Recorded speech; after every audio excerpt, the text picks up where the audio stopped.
আমরা আসলে আজকে নারী অধিকার নিয়ে কথা বলছি।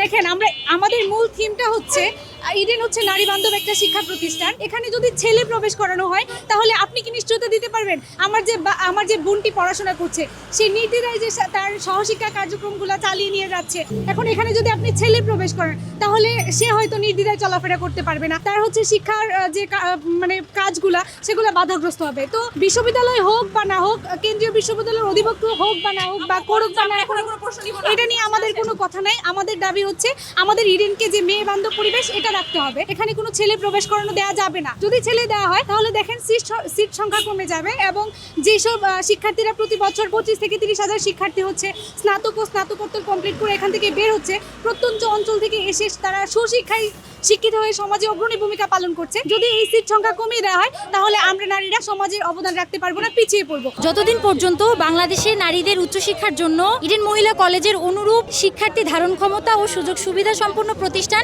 এক্সট্রিম মশার কয়েল প্ল্যান্ট ফাইবার দিয়ে তৈরি, তাই সহজে ভাঙে না, সুগন্ধিযুক্ত ও নিরবিচ্ছিন্নভাবে জ্বলে। ডেঙ্গু, চিকুনগুনিয়া বাহি সহ যে কোনো মশার বিরুদ্ধে দেয় এক্সট্রিম সুরক্ষা। বা বিশ্ববিদ্যালয় প্রতিষ্ঠা না হচ্ছে ততদিন পর্যন্ত ইডেন মহিলা কলেজে সহশিক্ষা চালু করা যাবে না। অনার্সের সিট সংখ্যা অতিরিক্ত হারে না কমানো, তবে যদি শিক্ষার গুণগত মান রক্ষা সম্ভব বলে মনে না হয় তাহলে আনুপাতিক কিছু সিট কমানো যেতে পারে। তবে উদ্দেশ্য এটা থাকতে হবে সকল সুযোগ সুবিধা নিশ্চিত করে অধিক সংখ্যক শিক্ষার্থীকে বা নারীকে উচ্চশিক্ষার ব্যবস্থা করে দেয়া। 3, ইডেন মহিলা কলেজে ইন্টারমিডিয়েট চালু না করা।